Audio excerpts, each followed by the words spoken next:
Hello and welcome back to the Football Chat Podcast. Today it's episode 148 and we're here discussing Premier League referees once again.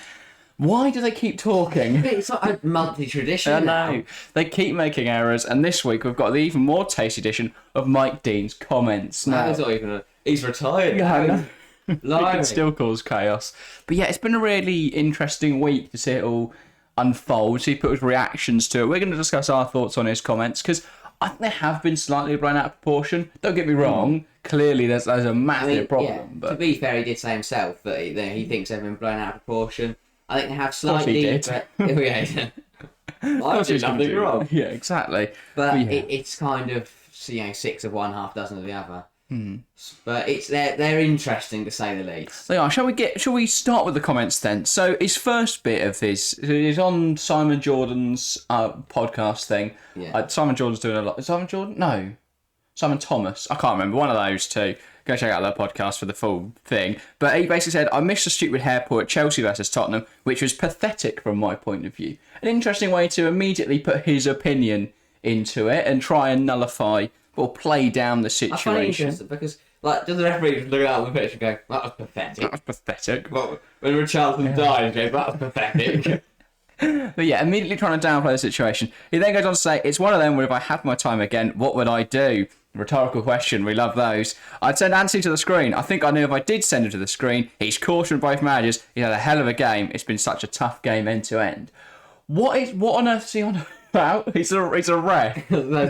You've done a Chelsea Tottenham, which historically is a very tough game to ref. Look, Mark Clattenburg at the Battle of the Bridge, that's horrific refereeing. But it's just a job. It's a rivalry. Yeah. What's he expecting? He's a referee. He's trying to deal with that situation. Also, what are they going to do? What's he thinking Constantine going to do? Beat him up if he goes over there? Oh yeah, we'll have him. What's going to happen? Yeah, they might call him a wanker, they might shout him. They're not going to sort him out. But anyway, he didn't send him over to the screen. He then said afterwards, I said to Anthony afterwards, I just didn't want to send you to the screen after what has gone on in the game. I didn't want to send him because he is a mate. This is the bit everyone's been loving, as well as a referee. And I think I didn't want to send him up because I didn't want him any more grief than he already had. Yeah, and then this is because he touched on later. Because he's on Saturday, because he just sits in the corner and he's their little referee opinion, which little really gnome unneeded, in the corner. but he's still there. I do like Mike D. I think he's a great bloke, but I think because he then went on to say that about how the mate thing has all been kind of taken the wrong way and bloke, because because what he was saying that you might be mates from outside of refereeing, but the 5 officials you're with, so the linos, the ref, the 4th official, the VAR, and the assistant VAR. They are your 5 mates for the 90 minutes. Yeah. Is what he went on to say. Because obviously everyone kind of took it as, well, he's just best buds with Anthony Taylor out on the lash every night. So which he clarified as he was just mates with him for 90 minutes. Yeah. It's a bizarre one. The problem is, even if you are doing it to protect your mate, if anything, he's fucked him over more. Because after the game, Taylor got loads of abuse for not seeing the hair pull. If Mike Dean had just said, well, there's been an obvious hair pull because Ramirez just thrown someone to the floor in the box, then I don't think there'd have been much grief. But yeah, I think it really shows a complete just disregard for the rules from the officials. And it's a real problem in the Premier League right now. It doesn't feel like there's any control. The refs just do whatever they want. But also, make it up as they go along. If Anthony Taylor hasn't got the bollocks to referee a derby because he might get shouted at or might get a bit scared, then what are you refereeing? Because that's his job.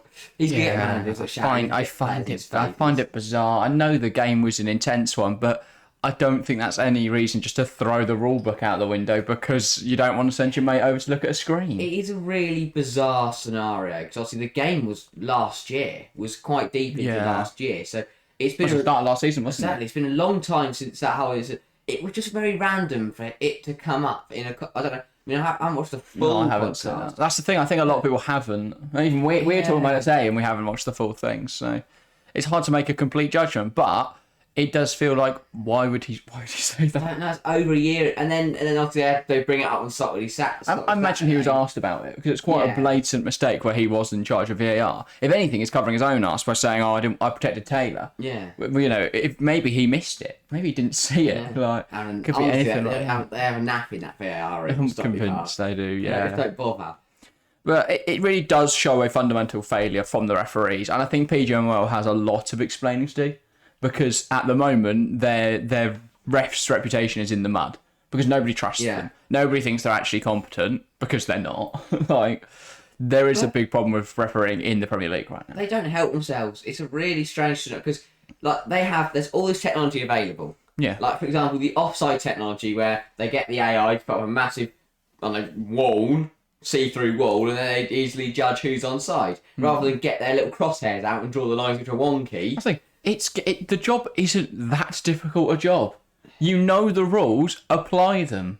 Yeah. Like, it's not, you haven't got to arrest anyone, no one's going to attack you unless you're against Mitrovic, in which case just, keep looking over your shoulder, make sure you know where he is at all times. But I don't know how you can be so incompetent yet still be at the highest level of your profession. It's because if they brought in the right technology, which clearly works, because they've used it in international competitions and other leagues in Europe use it. If they use the right technology and that automatically makes all the difficult decisions much easier. And then it's basically like it used to be a few years ago. You've just got to do the 50-50. With VAR, there is no excuse anymore. You shouldn't miss anything. I don't know what I get. I think my only justification for why there can be mistakes is that the rules are so ambiguous at times. Yeah. I think, given that it's because there's a level of contact allowed in football, but there's not too much contact allowed in football, and the rules are so, you can really make your own. They are so ambiguous. I don't know. I feel like maybe the rules need adjusting, but I don't know how you do that. I don't know what you write to make it easier. No. Because with things like tackles, it can be very close to a yellow, a red, and not a foul at all. And with penalties, it's how much contact did they go down a bit easily. It's impossible to judge. Maybe something like putting a device on all the players so that you can measure force. I don't know. But something like that may well be able to John Lundstrom's got full force. No, but if you look at something like cricket, right? They have that ultra thing on the bat, right? I don't know much. Ultra edge. Ultra edge. It basically just... That's the thing. It is... And this comes down to the rules more than technology in football, because you look at rugby. Their TMO... Is it TMO system? Yeah. Is so smooth. I mean, obviously... they've got it all sorted over there. Don't know what they do. You can hear the referees talk. You can hear the play. It's all brilliant. There's a level of respect to the officials. It feels like in the Prem... There is no respect for the officials because they're shite at their jobs.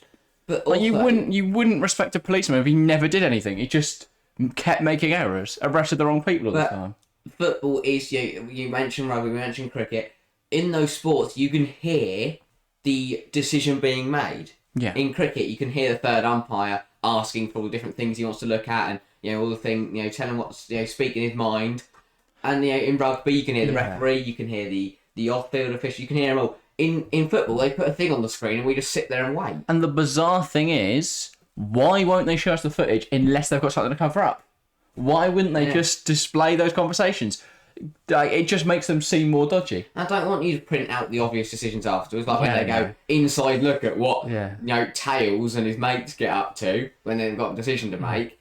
And it's like someone's punched someone in the face. Well, obviously that's a penalty then, isn't it, you genius? Well, he just smacked the ball into the ground, so I suggest you... The right back's just caught it. Yeah, I think that might be a red card. But it's so frustrating. They could make it so much easier for themselves. Yeah. Because realistically, the most difficult part of the job is probably the abuse and the hounding you get for making a wrong decision. But I think don't make wrong decisions then. If you get the obvious ones right, if you're maybe there's a few grounds like let's say Goodson Park, St James Park. If you make a decision against those teams, you're going to get hounded anyway because that's just who they are. But even if you get a couple 50-50s wrong, if you get the obvious decisions right, then the abuse would drop. It would drop massively. Yeah. So you stop sending people off, or it's the inconsistencies as well. Like which we're going to touch on in a minute because we've got a good example. But like back in the day, if the referee got a couple 50-50s wrong, everyone would move on because they wouldn't really get unless they had a howler of a decision. Like thinking back to whose red card is it for Chelsea against Arsenal in the FA Cup final back in like 2019? I say Pedro. Yeah. I think it's Community Shield final. Community Shield final. Terrible decision. But and that was Taylor again. That was Taylor again. He likes doing that a lot. I think it was Kovacic. I can't remember. I feel like he sent off a lot of. I think Pedro might have got sent off in the Community Shield final, and Kovacic got sent off. Something like that. Basically, Anthony Taylor's not very good at his job when it comes to refereeing. As you say though, the biggest issue is inconsistency, and I can get that there may be a little bit of that because every referee will interpret the rules slightly differently. But it's just these ones that are like so clear, night and day decisions that are given one way one week and then completely other next week. Should we move on to that then? Because Manchester City got a penalty this weekend, and we want to talk about it because it greatly demonstrates what we're talking about. So Sheffield United Man City coming down the left-hand side. Yeah. I think it was Phil Foden on the ball. No, it wasn't Phil. Alvarez on the ball. He crosses it, strikes the arm of the Sheffield United defender. Clear penalty. I don't think there's much debate about that. Yeah, no. He tried to cross the ball. It stopped with the arm. That's a pen. It's one of those John Egan. He was sliding in. His arms were up because and you can't do that. Unnatural position. Stops the ball getting clear to goal. However, there's no problem there. There's no problem there. But you go to the weekend before Romero's handball against Manchester United. Why wasn't that given? And he just smacked the ball into Rose's head. They are slightly different situations, but they're both arms in an unnatural position in the penalty area. Ball striking the arm. Where the ball was is different. But if you look at the actual both defenders, they both slid in at the ball, and the ball then went past them and struck their arm, which was flailing in the air. Yeah. And if Romero's one hadn't struck his arm, United would have been in. City's was a lot more obvious, but United still would have been in. So for me, that should have been a pen. It's bizarre. But again, it comes down to referees. VAR didn't overturn either of the decisions. Jared Gillett in the Sheffield United City game looked at it on field and went, "Yeah, that struck his arm as a penalty." Michael Oliver, yes, it was more in the middle of the pitch. Maybe it was more congested. He didn't give it, and VAR went, "Okay, that's your I don't get how they looked at that. I went, Romero's literally he's playing volleyball. And so they've just gone, no, never mind. I also don't get this whole thing of VAR only intervenes if it's clear and obvious. Let the ref go and look at the screen. If there's any sort of doubt, let the ref go and have another look. Because it's the same as us. When we're watching on the TV, it's really easy to tell. On the field, it can be difficult. There's a lot going on. There's a lot happening. You may not be able to follow everything. When you watch the game, you go, was that a penalty? And you go, when you see a replay, and then when Sky don't give you one, you're fuming. Because you're like, well, that's clearly a pen. But they don't even give the ref that liberty. The VAR go, well, it's dubious enough that we won't give it. It's just... Even when they do that, even when they do send the referee screen, they make him stand on the field for 2 minutes while they have a chat between themselves, and they go, do you want to go and look as well? We might as well. There's just got to be a better way of doing it. But then equally... I find the decisions where nobody protests it, but VAR turn around and go, actually, just struck an arm there. But nobody protested that. I don't know if they should be given. So maybe there should be some sort of rule where the captain, maybe, or the manager can choose to have something checked by VAR. And then the ref goes over to the screen and then that whole system happens. Maybe they get, like it is in tennis, they get their reviews. Maybe they can do that. VAR can still intervene if there's moments where something happens and they want to, and there's obviously something's happened. But if the managers or the captains think something's dubious, they could call for a review. Referee goes and has a look. Something like that would be much easier. And then automatic offsides.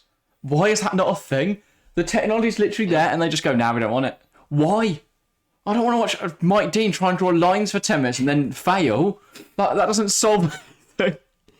Just use the automatic offside system. The amount of times the linesman drawn the wrong place, but it would be so. The problem is, again, it comes obviously the whole rules things, but rugby, the rules are so black and white. It's you can do whatever you want unless you choke slam someone. Cricket, again, it's a review. The players get review systems, or the captains or / batsmen get review systems. Tennis, you get review systems where people can ask for their review. But even in why don't they just go right? Player, everyone's put their hands up, right? VAR, let's have a look at that. And then, okay, if there's something that could be contentious, they go, right, ref, stop the game, come on look with us, and then we'll have a look at it together, and we'll make a decision. Or they'll go, they're just cheating, so just play on. Yeah, I mean, I don't know any other sport where at the end of every year they have to change the rules so it actually makes some sense. Yeah. Like, the offside thing is so tight every time. It feels like, you can get caught out by a nose. And they change it every year. Last year, it was different to this year. This year, it's like the arm of the sleeve, probably. Who knows? Because they'll probably change it by next week. but it feels like they're so ambiguous, the rules. I don't know why they refuse to use the automatic offside technology. It is so simple. Does it for you? You press a button, it does it for you. You go, well, there's the decision made. I do agree with the notion of the change that's been suggested by FIFA of the offside rule being the player has to be, can't be ahead of the defender. Yeah. The attacker can't be ahead of the defender. So even if they're level, or any part of them is level, then it's not given offside. And obviously, if they're trying that, the other side. It's somewhere in Scandinavia they're trying it. I think it might be Sweden. I thought it was Sweden, Germany, Italy. I've heard. Yeah, they're trying it out in a few different countries. So it's interesting to see whether those tests. Of course, they would try out in England, though, would it? Would they? No, it's the most thing we league. They'll try it out in other leagues and then bring it to the Prem. But I just think that would make so much more sense because it's not then. Oh, he was so close to being. Oh, sorry, he got so much advantage. He was literally past the defender. Yeah. But if they're that close, I don't think a nose matters. No, it is. It's just there are so many things they could help. It feels like there are so many things that they could help themselves with, and they just choose not to. And then wonder why they get barraged with. I mean, obviously, abusing a referee's never, they're a right thing to do, but people do it because they're angry. And it depends on the abuse. You want him a wanker, who get behind that? No, I don't know. It's a weird situation where they've just lost all respect because they've got no credibility anymore. They keep making errors. They're obviously they're going to get a reputation for being bad. I say some are worse than others. But it's mental because we watched the Serie A a bit last season, and the officials are really good. They let the game run to a certain extent. The VAR decisions, they're quick, they're snappy. There's no weird moment where it's like, well, actually, this one was given last week, but not this week. Yeah, they just get on with it. That is also with a difference in the players because in the Premier League, if someone goes through you, the player will go down crying, screaming, run around on the floor. In Italy, you get up and you go through them. And then the referee goes, well, there you go, you've both gone through each other. Either they book both the players or they just play on. In football, it's just, inside the Premier League, that's saying, it's not just football. It's not saying football isn't the problem. You see Spain, they use that automatic offside thing. Yeah. That decision in the Barcelona game was really easy. Because they went, well, there you go, let's put up. Hang on, we'll let AI do it because they're better than Mike Dean trying to draw diagonal lines. Stuart Atland's got to put some crosshairs on a screen just to put a wonky line in against the wrong man. Yeah, and then you watch it, and it's like in the corner flag and by the halfway line. Oh, yeah, obviously it's offside shit. Look at the line you've just drawn. Yeah. It's just, why is it so, other European guys make it so simple. The world makes it so simple, we just refuse to. Even Scottish VAR is pretty decent. Yeah. And that's embarrassing. We've got worse VAR than Scotland. But yeah, it's a weird situation. On other sort of refereeing mistakes this weekend, or controversial moments this weekend, the Van Dijk red card. I think this was a deserved red card. As we said on stream, obviously we were streaming this on Sunday. I thank you everyone that joined us and watched it live with us. But I think that was a deserved red card. Now, this is the problem, because for me, and I think for the consensus of people that, I think for most people, it was the right decision. It was the right decision. But because the rules are so loose, there are so many people saying, "Oh, it weren't a red card." That weren't. I love listening to Jamie Carragher, Shay Given, and Andros Townsend discuss it because Carragher didn't want Van Dijk to get sent off. But there's just. But I think the thing that most people have a problem with is that if Matip was stood behind him, that's not even a yellow. It's a free kick, but it's not even a yellow. I think that's the bit that you have to understand is that it's the positioning of it. If that happens, as I said, if that happens in the middle of the pitch, the ref would just give a foul. But because of the way Van Dijk does it, if it happens there, but there's another man behind him, and it's not counted as a clear denial of a goal strong opportunity, then it's not given as it's not getting a card. You're not getting a card at all there. So just get a foul. I think it's a weird rule. Obviously, denial of a clear goal strong opportunity is a useful rule to have. I think if somebody just wipes someone out to stop them scoring a goal, that should be a red card if they're in. Which he did. And the argument was, Jamie Carragher's argument was, how do you know that Isak was going to get a goal scoring opportunity? Yeah, to which Shay Given pointed out that he didn't get a chance to get one because he got clobbered. So and that's the thing, you do have to look at it like that. Like Isak, come on, if everyone you use your eyes, it just feels like intent should be taken into account there. Because Van Dijk's not trying to go through him to stop him getting the goal. He's trying to get the ball. If a player rugby tackles someone to the floor as they're running in on goal, that should be given a red card. But if it's just, in accident, really, I think intent should play more of a role. I get, though, that is really difficult to try and work out a player's intent, but I think you can still have a good idea of whether that is. I think Van Dijk ran the risk, and he did foul him. And I think the referee would have known in his head, if I give this foul, I've got to send him off. Based on the rules, it's a red card. Yeah. That's the thing. Based on the rules, it's a red card. The debate is more whether the rules should be that that's a red card. Because for me, if you just ignore... if I saw that happen in a Saturday game, one of your matches, if you do that to someone, I don't think the ref awards a red card. I don't think he's going off your game. He probably doesn't even give a yellow. Or he goes, there's a free kick, don't do it again. I just think that, some of these rules just don't make any sense. Why should that be a red card? There's no violent conduct there. There's no risk of massive injury. Denial of a goal, because to be fair, Isak wasn't in a goal scoring opportunity because he wasn't allowed to get past that. That's probably so grey area. Yeah. He wasn't in a goal scoring opportunity. He didn't wasn't past Van Dijk, but he couldn't get past Van Dijk because Van Dijk took him out. Mm-hmm. You could argue that maybe, desire of a goal scoring opportunity is if they're ahead of the defender and the defender comes from behind them and wipes them out. There's so many different interpretations you could take of it. But then even then, you could be running at a defender, skip past him, knock the ball past him, try and skip past him, and then he just kicks you. Yeah. But I don't know. It's such a difficult one to do. Smarter people than us need to sort out the rules and try and make sense of them because there's just so much ambiguity. I feel like they need to sit down with the referees and make the rules while they're there as well. Because there's no point in Howard Webb handing out these rule sheets to referees, and they're like, because I think some of the referees. The problem is it's a strange mix now, referees in the Premier League, because you've got some that have been here for over a decade, and obviously that the way the rules have changed since they were refereeing, no wonder they're still confused by these rules. Because back in the day, it was unless you've gone and studied someone in the thigh. If the other bloke's still alive, it's a fine tackle. Yeah. But it's so interesting to me because I often hear the phrase, football is the most simple sport. You can have as many or as little people as you want. All you need is a football. Yeah. You don't even need goals. Just jumpers will do. It's the most simple sport to play.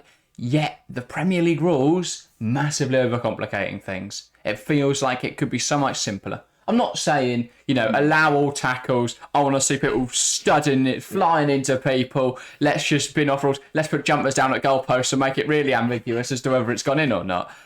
But it just feels like one of the world's most simple games has been completely ruined by these rules. I think the frustrating part as Premier League fans comes when we see the rest of the world get it so right. Yeah. The international competitions where it has been swift and easy and no controversy. Yeah, both the men's and women's World Cups, fantastic officiating across the board. Even when Anthony Taylor was refereeing in the World Cup. Well, that's the other thing.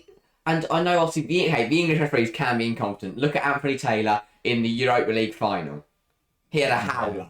He had an absolute howler. He should have more to protect some of those. Jose Mourinho waited for him in a bus, and the. Oh, sorry, I was thinking Conference League final, that wasn't him, was it? Yeah. But, he got that one wrong. But, so that is problem. Yes, the Premier League referees are thing, but you look at, Michael Oliver, when he goes over and does... Well, I was going to say, I don't think Taylor's the greatest example. No. I've never seen him ref a good game. That's the problem. That's where the problem, with the officiating is. Sometimes it's the referee is rubbish, especially, but then you've got the new referees who are coming through, who are learning the rules and they're doing an all right job. Yeah, but because they're not arrogant and they're not just, they don't think they're the shit. Taylor seems to hold this demeanour of I am the best referee, I'm in charge. He wakes up in the morning, looks in the mirror and goes, I am Anthony Taylor, and puts on his referee clothes and gets his whistle out. That power, doesn't he? Just loves it. But he probably when he sends his kids to bed, he shows them a red card and off they go. He just loves it. He's having a great time. He's just constantly refereeing. But who was it? Tim Robinson, who new referee to the Premier League this year.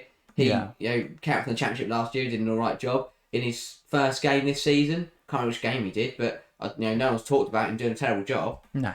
He's done all right because these new rules. I think he's come into the Premier League and learnt the new rules straight away. I do think though, while we are slating refereeing, there is something to be said that is a little harsh. I think. Because 9 out of 10 times the refs do a good job. We only ever talk about a referee if they do a shit job. Yeah. And to be fair, there are some games where we've actually sat here and got to the 70th minute of a game and gone, do you know what? Refs done a decent job. I say 9 out of 10, but this weekend we had 2 bad refereeing performances. So, should we talk about one last sort of debate? Trent Alexander-Arnold, should he have been sent off in the 8th minute? I mean, again, by the letter of the law, the second foul was a yellow card. He should have seen 2 yellows and been sent off. I agree with that. I think if you look at that, if you ignore, we'll talk about the first foul in a minute. Talk about the second foul. He's on a yellow card, no intent to play the ball, just shoves Gordon over. I think that's quite clearly a yellow card. He's on a booking, and Gordon has yards to run. He has space to run into, so it's not like he's going to run out of road or run out of pitch. And he brings him down. He stops because Gordon had space in front of him. He's stopped the attack. And if someone does that, if someone stops a counter attack from a corner, right, we see it all the time. When the players running through, they get to about the halfway line and like the CDM just comes through and trips them up. Yeah. They get booked for it. It's a second yellow. It is at the very least, it's very clumsy to be doing that on a yellow card. On that first one though, it's another one where, was it a yellow? Really? Firstly, the ref didn't give the foul on Trent from Gordon, right? That then led to Trent being off the pitch. And secondly, he didn't even throw it away from it. He threw it onto the field of play. Okay. And why is that being given a new role where dissent and all this is going to be clamped down on? But what if dissent actually benefits getting the game going? What time did he waste? Yeah, he gave the ball back to Gordon to throw it. It was a weird one. I think the other thing as well for me is we need to get rid of this. I can understand why it is here, because if someone gets sent off in the second minute, it could ruin the game. But I think we have to get rid of this kind of thing where, we're 30 seconds in, we'll let him off a little bit. If someone makes a bad tackling 30 seconds in, give them a card. Or, if it's really bad, send them off. Yeah. I don't like this whole... There is a bit of a thing sometimes where, we're only 3 minutes in, so the referee doesn't book him. But when he gets to the 30th minute, he'll then book him. It's like Taylor. Again, here we go. Anthony Taylor. Again, Canate. Every time. Canate in the Chelsea game. He took 70 minutes to book him. Because he just didn't book him for any other.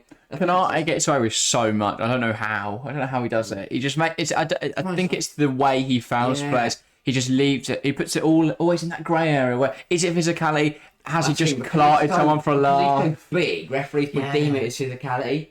Whereas if someone like Anthony Gordon clobbers into someone, they're gonna go, well, he's tiny. It's the fact that he gets away with 5 or 6 fouls before he gets anywhere near a yellow card. He's scared, dude. Probably. He loves the power, but he couldn't back himself in a fight. I know, it's a bit it's harsh to count other referees because it is a mix of them / the technology / the people. But I'm fed up with all these apologies. I don't want a written letter from Howard where my team's been Jonathan Moss calling up Gary O'Neill saying, "Sorry, mate, they got that one wrong." Oh, well, you just cost us, and the ref don't seem to realise how much football matters. Yeah. To players at the club, to the managers, to the people who work at the club every day, to the fans who attend every single game, to the people who just watch it on TV, to the people that tune to TFC Live every weekend because of a brilliant football show. Wolves, right? So they get relegated this year. You're telling me at the end of the season, Gary O'Neill will be like, "That's all right. I've got a voicemail from John Moss here, so that makes me feel better." Even a couple of years ago, when Ojan Neeland, right, was when he literally took the ball in his own net. The goal line technology was turned on. Oh, sorry guys, I've got to turn it on. That's all right then. Yeah, we'll I think that was the first error in technology we'd had in football for a long time. Because a few years before that, when they brought in goal line technology, it was really good and it worked, and everyone loved it, and. That was the kind of... But also, why is it a system that you have to remember to turn on? Just leave it on. Why do we need to turn it off? What was that? Yeah, that was a weird one. Anyway, shall we talk about some other leagues? Yeah. That's it for refs now. We'll be back in a couple of weeks with another conversation when Anthony Taylor's sent off someone for tickling him. Manager. Yeah. Do you know what he'll do? I'll tell you, it will happen. A coach or assistant or manager will get sent off due to the new rule of probably Jason Tyndall, but having more than 3 people in the technical area. Oh, on that, did you see Jason Tyndall shushing Jurgen Klopp? I'm so glad he lost now. I was like, how? That's a mental thing to happen. 2, it's not even the best part of the whole situation. So Tyndall shushed Klopp. Then this guy on Twitter will shout him out. I think it's Lou Visuals. Anyway, great guy. He edited a photo of Klopp to be shushing back, and this has done the rounds. So it's not even a real photo. It's been used on the front of the Telegraph. It's been used by all major like football pages and stuff. And he's got his little. He's put his name on the shirt of the guy behind Klopp. So obviously anyone that uses it doesn't check the whole photo and has it still in there. But it's sensational. That's the type of shit we can all get behind. Because now every major and minor sort of media corporation now looks like a complete tool. Just copying whatever they can from Twitter. But yeah, I thought that was really, really good. Overall, Jason Tyndall's an absolute idiot. Like, I don't get how he likes him. He just seems like such an idiot. He just seems like a twat. He just has such main character syndrome. He's always front and centre. It's like, always about him. Bet, I mean, I've never seen him walk out, but I bet he walks out last. Like, I think he's like, Ted Lasso. No, he'll be no, it's the first one, and he walks out and he hits it all up. He's in there like they're all clapping for me. No, they're not. You're tall. They're clapping for the players that are walking out beside you. Does his Superman pose? He's loving it. But yeah.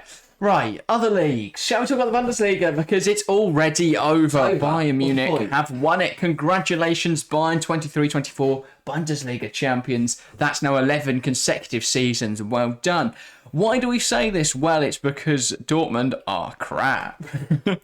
This weekend, Dortmund drew 1-0 with VfL Bochum, which is very impressive.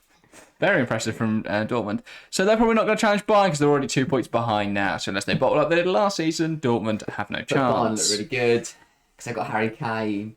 They do. And Tuch was actually settled in. Someone other than Dortmund challenge Bayern, do you think? Because there's a couple sides of the Bundesliga. Well, they win until January, and then Bayern will go buy their best player. It could be an issue, yeah. But mainly, I would say Union currently top of the league. I don't really see them as title challengers. No, they are. They still did well. They got Champions League football. They got Champions League as well though this year to contend with. As a packed schedule for a team that isn't like what I'd call world. But they have had some real talent, haven't they? I mean, Brendan Aronson's a fantastic pickup. They've got David Fofana on loan. I think once he's back from injury, he will tear up the league. Kevin Volland. Yeah, exactly. Robin Gosens as well. That is a brilliant pickup. That's a really good pickup. So for me, Union could definitely do bits this year. I just don't think they'll be right at that sharp end. Another team that I've been really impressed with, Bayer Leverkusen. They play some beautiful, beautiful football. Watching some of their games recently, watching their highlights, they've been playing some really nice stuff. I think the manager Xabi Alonso is sensational, isn't he? Whoever thought Xabi Alonso was going to be a bad manager? But yeah, looking at some of their players, they've got such a good squad. They've just added Granit Xhaka, of course. I think Florian Wirtz, one of the most exciting young players in the world right now. January in the top of the league, Bayern if you go, we'll take Wirtz for 80 million. They've obviously just signed Nathan Tella as well, which I think is a great bit of business. That's such a smart bit of business. And obviously Victor Boniface as well, who joined from Union Saint-Gilloise, who obviously shocked everyone last year by winning did they win the Belgian Premier League? Yeah, but they also got far in the Europa League, and they lost to Union because Union versus Union. Yeah, it was Union Derby. Union Derby. Yeah, looking at last season, who knows? This system's so weird. Genk won it, Ghent won it, and Royal Antwerp won it. There we go. They're not in either of those. Yeah, they came third in the playoff champions. ... Don't know what that is. So, not a clue. But they did go far in the Europa League. Yeah. But yeah, so they've got a really good squad. I just don't... Are they able to challenge Bayern? If Bayern have as bad a season they did last season, anyone could win the league. But if you're going to take Leverkusen and do the problem is, though, Leverkusen will then go lose to Dortmund and then drop points by Dortmund. Dortmund are only 2 points off. You never know what could happen. I actually think as well, Leipzig.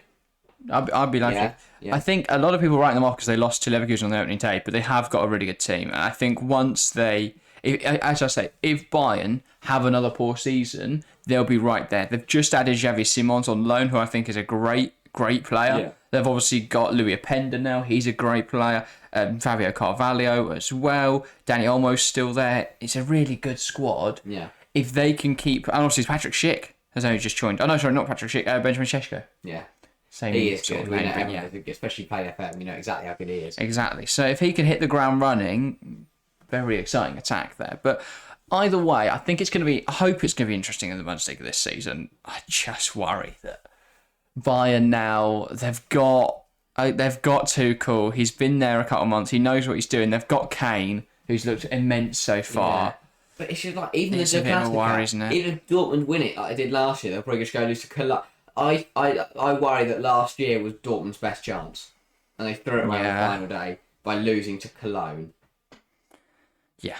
It is a bit of a worry. I think Bayern look. But this rate, Kane's going to score 47 goals and Bayern are going to win it by 10 points. Well, yeah, he's already on... Let's have a look. 3 goals in the Bundesliga. From 2 games. From 2 matches. And no real signs of slowing down. However, Bayern, next up, Gladbach away, then Leverkusen at home. That Leverkusen game, 15th of September, is going to be an interesting one. If they win both, we'll be sitting here in a couple of weeks going, Bayern have definitely won the Bundesliga. If they lose both, it'll be Bayern have possibly not won. And then the they've got Leipzig at the end of September. So I guess we'll have to wait and see. Yeah. Dortmund not until November, so they might have already won the league by then. Yeah. But either way, it's should be a bit of an interesting season. Anthony Modeste. Yeah. I know obviously Modeste doesn't start, but he's still employed. So. He is, yeah. And he's gone now. Is he? I thought he was alone. Oh no! I thought he was a loan to buy. I don't think they'd have bought him. Oh. He's unemployed.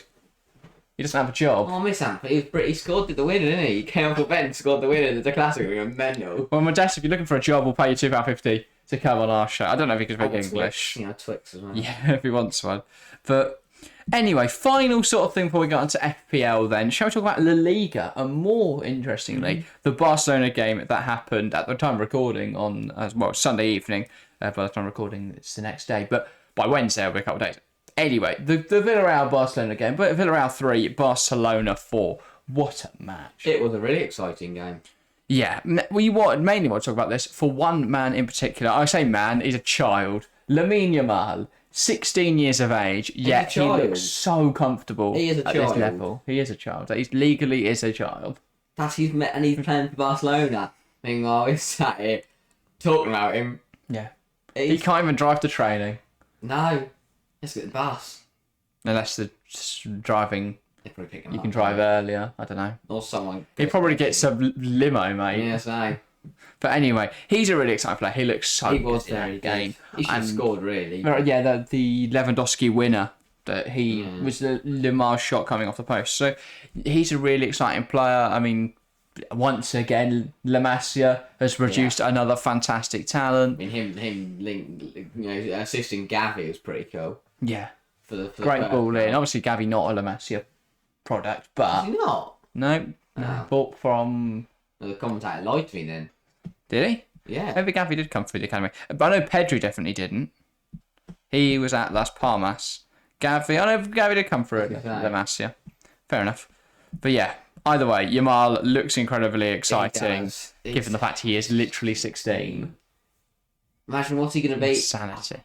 Do you know what man I think just fall off the face of the earth? Who? Ansu Fati. Yeah, well, Where is he? he had a ACL injury or something, or maybe a metatarsal, something like He did that. well. He had a really nice. He played really well, didn't he?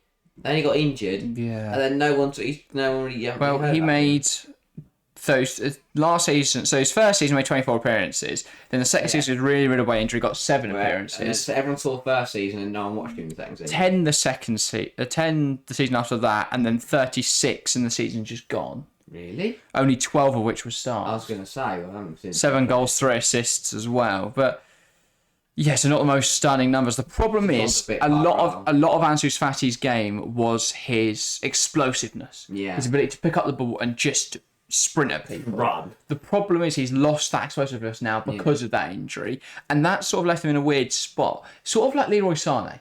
Sané obviously was sensational at City as being this really explosive winger, but didn't really fit what Pep wanted from a winger. Now he's exactly what Pep wants from a winger. Someone that's much more calm in possession, but can pick up the passes, those little flicks, those little balls in behind, stuff like that. In fact, he's got to change his game completely. And I don't know if he can do that at Barcelona. No. We'll see. I saw Aston Villa wanted him at one point. He is a good player. Matt Cash on the wing, he scored 2, so maybe you don't need him. But yeah. And, well, Barca looked really good. Yamal looked really good. Yeah. They did go 2-0. They were 2-0 up, Barca. Then it was 3-2 Villarreal, but they did do well to bring it back. It does mean that they are sat in 7 points in 3 games. Only Real Madrid have a perfect record. Be interesting how close Madrid are, because last year, Barca waltzed it. Yeah. Be interesting how close Madrid are. Obviously, Barca were knocked out of Europe, so they didn't have as much congestion towards the end of the season. Real got to the semi, so they had a lot more congestion. I don't know. But Girona have also looked very good. 7 points from their opening 3 games. Drew Sociedad, but then battered Getafe and beat Sevilla. So they're looking quite decent. How? I don't understand Sevilla. Next few games, Las Palmas, Granada, Mallorca, if they can win them, Girona put themselves in a great spot before Villarreal. Honestly, I do not understand Sevilla. Well, they're bottom of the league. They haven't got a point yet. They gave City they've won the Europa League. They pushed City in the Super Cup. Yeah. They pushed City all the way. So why can they never do anything in the league? They've lost to Valencia, Deportivo Alaves and Girona, all by 1 goal margins. 2-1, 4-3, 2-1. How? I don't know. You drew to Man City across 120 minutes. Like, just looking through their squads, they've got Ushan Neeland. Really That's probably good. the problem. Navas, no, Fidelia, Acuna, Gattoni, Nianzu, Barde, Rakitic, Suso, Juan Jordan, Gibril So, Gomez, Lamea, Corona, Campos, Januzaj, How is that team bottom of the Idrissi, league? Luca Bacchio, En Naziri, Rafa Mir. Yeah, I'm baffled how they're doing so badly. Yeah, I don't know. Because clearly Mendeleev can win games. Well, he's a bit of a meh. He is a mess. Joined in March to save him from relegation. But he's beaten Jose Mourinho Nah, Taylor helped. and drawn against Pep Guardiola for 120 minutes. But he can't beat Deportivo Alaves on the road, can he? Well, Maybe he's not very good in Spain. Maybe they're really good when they're away from Spain. Yeah. But anyway, we've got to the end of this episode. Shall we talk about Fantasy Premier League? Because no, can't tell me. you've not had such a great week. I've had quite a successful week, I would say. But the average was quite low this week because... It's still lower. The average was quite low this week because nobody really did anything. Like, Arsenal were crap, United were crap. The Fernandes actually did well for a change. City decided to just rotate their entire side, so nobody had any players there. Brighton didn't do anything. So it's a bit of a weird one. I still scored 61 points, though, which I'm very, very happy with. I had some difficult players. I used my bench boost, which I think I spoke about last week, potentially doing. Ultimately, that didn't really need... I just shouldn't have done that in the end, really, because I had two players in my team score 0 points. But either way, it helped out because I had Destiny Udogie on my bench, a lovely 12 points from him. And then 1 from João Pedro, 2 from Johnson. In my team, I had Nick Jackson, 7 points, very decent. I captained Haaland. Ultimately, I was never going to not captain Haaland this week. He played Sheffield United. He should have scored more than once, so a bit disappointing And there. Penalty. Yeah, there's such a good opportunity there that if I had gone for someone else, big differential would have gained a lot of points. But you couldn't risk not having Haaland captained. 1 from Mitoma, 1 from Stupinan, 1 from Saliba, none from Onana, none from Richarlison, 2 from Martinelli. Not great. But then 4 from Foden, 8 from Saka, 14 from Malo Gusto. So those differentials, those smart little picks, the Gustos, the Udogies, really helped me out this week. Yeah, well, the average was 44. I picked up 42. Not a great week. I mean, again, Haaland captained Aussie. Saka picked me on big 8. Foden came off the bench to get 4. I picked up the big 6 points from both Chilwell and Thiago Silva. That's pretty decent, yeah. But again, I got screwed by the fact that Brentford decided to blank with Mbuemo and Vissa doing nothing. Also, you brought in Silva this week, right? Yeah. Probably should have gone Gusto. Yeah, I know, but never mind. Or even did Disaster didn't get 7 in the end. He was on for bonuses, but then Jackson scored. Again, it's a story, not playing the right players. I benched Areola on 5 when I had Pickford on 2, and Watkins on 5, who could have come in for Mitoma, who got 1, or Odegaard, all the players that blanked. So again, a few lost points on the bench there, but 2 off average. It's not brilliant. TFC League, where are you now? Well, I was absolutely flying. I'm now down to 59. I was say you were top 10 after Friday night's game. I'm now into the top 100, which is where I want to be this year. 97th in the Football Chat League. Things you love to see. But yeah, not too bad. Shall we talk about who's top of the game? Because there is a change for top spot. You could be searching for a big point score. But Oladayo Emoju, I believe. Apologies if I've mispronounced your name there. The team Deo Ferguson at the top of the league. 62 points scored this week, so 1 more than I did.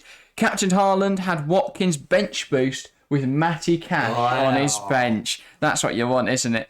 Bruno Fernandes and Saka in the midfield as well, 8 and 12 points respectively, and then 6 for Pedro Porro. A very good week. Cash, the big differential, should have triple captained him. There was 4 people that triple captained Matty Cash this week. Why? Who are you? They must have crystal balls, I'm convinced. But yeah, the Premier League app said That is crazy. that's where it counts. I'm not seeing any big scores lower down the league yet. I feel like if they get a big score, it will jump up to near the top. I found one at number 60th. Yeah. Offe Akwu, managed by Iziruaku David. Nice. With a big 75 this week. Had Haaland captained, Maddison 10, Diaby 12, Rashford 7, Salah 5. Picking up big points defensively though. Cash on 17 and Udy on 12. I've found an even higher score.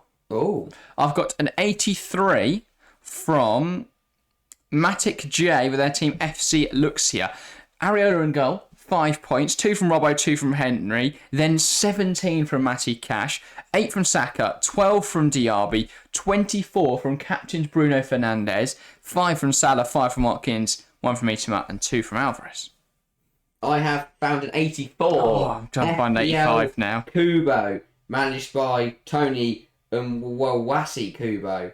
Big 84 points. Not a single player blanked for them. Areola 5, Disasi 6, Chilwell 6, Udogie 12, Maddison 10, Salah 5, Saka 8, Diaby 12, Jackson 7, Watkins 5, and Haaland captained on 8. That's a sort of week you'd dream about. That is a sort of week. If only they captained someone other than Haaland, they would have been over 100 points most likely. Diaby, you'd have been flying. Yeah. Another 10 points. Or Udogie, even better. Mm-hmm. Not that anyone in their right mind would capture over those people, really, but over Haaland against Sheffield United. The league's starting to take shape. Where the names that we've kind of... we've had a few icons that have... over the league. Most Mutant Ninja Skirtles is who I'm thinking of. Down to 26. Oh dear. Also, hang on, where? Main Road FC, 38. Wow, they won it last year. Yeah, I dust them over. They were definitely up. Yeah. Josh Barretto as well, I don't see anywhere near the top. So some of the best players from our league last year, not right up there this year. You'd imagine they'll still be doing decently, but they're not right at the sharp end. And obviously that's where you want to be to get mentioned on the show. Yeah. But yeah, anyway, shall we call it a day then? We should, yes. Okay, good. Nothing else to mention. Fantastic. But yeah, if you do want to join the league, it's pretty pointless now. But yeah, I don't know. I think the code is FSTBKA. Okay, there's a V in there. So, yeah. Yeah. It's on the Instagram if you want to go find it. But yeah, but we're already into game week 4 now. Difficult really to you've been climb anywhere. 300 points behind. 250. Top's only on 200. Oh really? I'm on 189. I'm 59th. Top is on 221. Ooh, yes, you're not. I mean, I'm on 183. So. We know you can catch up. That's the thing. There's 50 places between us and 6 points. Yeah. So it's still incredibly close at the minute. Yeah. But anyway, that is everything for today. I hope you guys have enjoyed. On the topic of streaming, then we are live at the time of posting. We're live tonight for the Champions League game between PSV and Rangers. Should be a really exciting qualification match.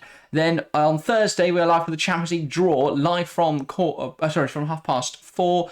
So 30 minutes before the draw starts, we'll be talking all things football. We'll be talking about the draw and seeing who everyone gets. Could be an hour, could be 77 years. We might be there all evening. So do get involved. Make sure to join. Should be a good one. We'll probably be live until at least 6 o'clock. So a good hour and a half there. Make sure to join us there. Should be really exciting.